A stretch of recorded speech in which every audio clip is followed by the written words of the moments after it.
हमारे पूर्वज देवनारायण जी और उनसे जुड़ा जो इतिहास में है, उनमें अगर देवनारायण जी को जिंदा रखने का काम किसी ने किया तो वो भीलों ने किया। वो कर्जा हमारे ऊपर है। दूसरा, हमारे यहाँ विजय सिंह पथिक जी रहे, उनके आंदोलन को मजबूत करने का अगर किसी ने काम किया तो वो भीलों ने किया। वो कर्जा हमारे ऊपर है। और तीसरा कर्जा जो अभी लेटेस्ट भंवर परमार दादा 27 फरवरी 2022 को हमारे ऊपर चढ़ा के आए हैं। हम लोगों की एक मांग थी, 2007 में हमने सरकार से एसटी आरक्षण मांग करने के लिए आंदोलन किया और देश की सत्ता में बैठे लोगों ने हमारे 75 बच्चों को गोलियों से भून दिया और ये प्रोपेगेंडा फैलाया गया कि सिर्फ आरक्षण की मांग थी।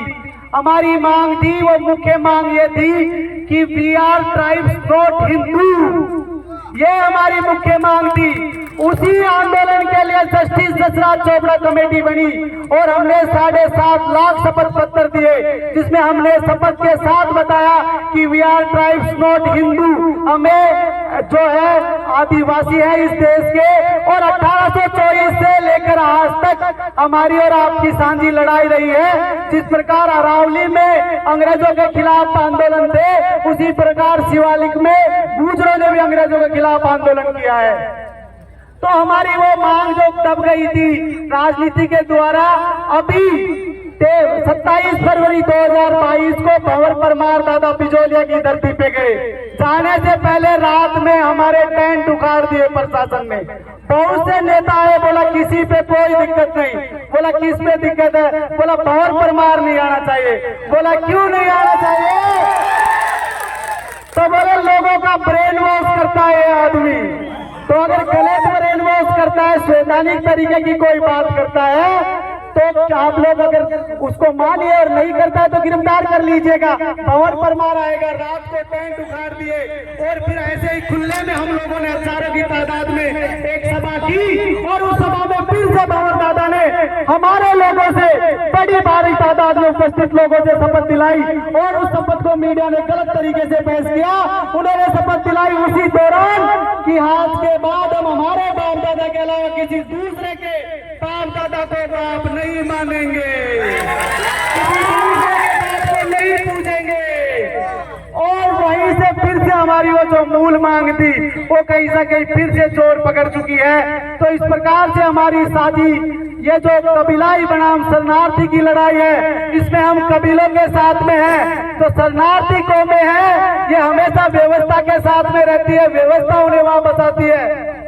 अभी थोड़े दिनों पहले मंत्री जी कह रहे थे कि समरसता, हम लोग समरसता को मानते ही नहीं है, हम समानता को मानने वाले लोग हैं। और समानता का मतलब होता है समान अंत।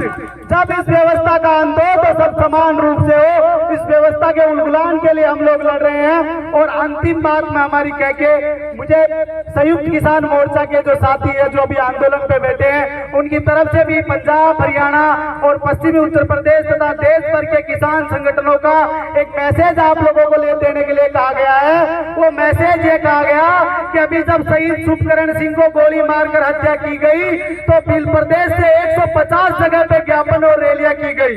वो मान सम्मान और वो एहसान याद रह जाएगा जब भी भील प्रदेश यहाँ से दिल्ली या जयपुर की तरफ कूच किएगा तो हम लोग आगे आपके आगे रास्ता साफ करते हुए चलेंगे। दूसरा साथियों, एक बात और कह के वाणी को विराम देता हूँ। भील प्रदेश में गुर्जरों की भारी तादाद है। आपके राजस्थान के 12 जिलों में झालावाड़, कोटा, चित्तौड़गढ़, राजसमंद, इनमें हमारी आपके आसपास इतनी लगभग तादाद है। हम कहते हैं अगर आप आगे बढ़ोगे तो आपके आगे हम चलेंगे। आप उदयपुर के आगे आ जाना, जयपुर तक का रास्ता हम लोग साफ करेंगे।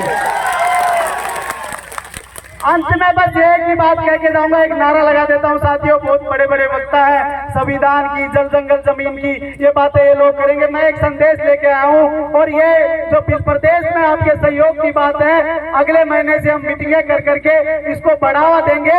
और 31 अगस्त को मैं आज आमंत्रित कर दिया जाता हूं भंवर दादा को। 31 अगस्त को इस देश में TNT जो जातियां हैं, मतलब जो विमुक्त अर्ध गुमंतु और गुमंतु जातियां हैं, जिन्होंने अंग्रेजों के खिलाफ लड़ाई लड़ी, 1952 में वो जातियां आजाद आजाद हुई, उनके ऊपर लगा हुआ TNT एक्ट 31 अगस्त 1952 को हटा है। हम 31 अगस्त 1952 को मुक्ति दिवस मनाते हैं। हम जयपुर में एक बड़ी रैली मुक्ति दिवस के रूप में करेंगे और आप आइए मुख्य अतिथि के रूप में नेतृत्व कीजिए। जो भी हमारे कबीलों में योग्य होगा हम उसका नेतृत्व स्वीकार करेंगे और उसके साथ में चलेंगे।